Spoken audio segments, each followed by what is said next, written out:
Patrick Grimbert, bonsoir. Bonsoir.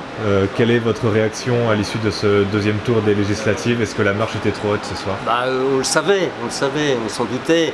Et l'équipe de campagne et moi-même, à l'issue du premier tour, qui était déjà une belle réussite pour nous, passer le cap du premier tour dans cette circonscription fief des droites, c'était déjà une belle victoire, en l'occurrence.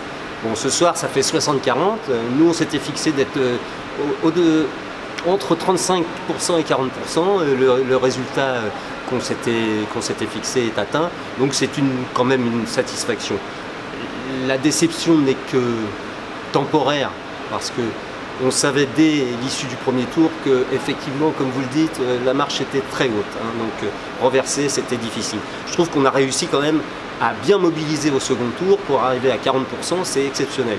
Et en tout état de cause, ça signifie beaucoup pour nous, c'est-à-dire que ça inscrit définitivement l'union de la gauche et la gauche sur une circonscription difficile, et donc on va continuer à labourer, à semer et à récolter, et jusqu'à l'obtention d'une victoire, bien entendu, puisque rien n'est immuable en matière de scrutin électoral, donc on y croit, voilà, et on va continuer en tout cas. Au niveau national, l'union de la gauche obtient un certain nombre de sièges. Oui.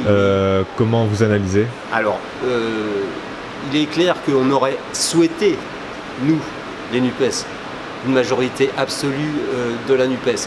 Ce n'est pas le cas. Cela dit, avec presque 200 députés, je pense, cette union de la gauche qu'on prédit à l'explosion dans peu de temps, moi j'y crois absolument pas. Je fais un pari sur l'avenir, et dans chaque groupe et dans le cadre de l'intergroupe à l'Assemblée nationale, je pense que cette union va perdurer et va être une opposition farouche, déterminée.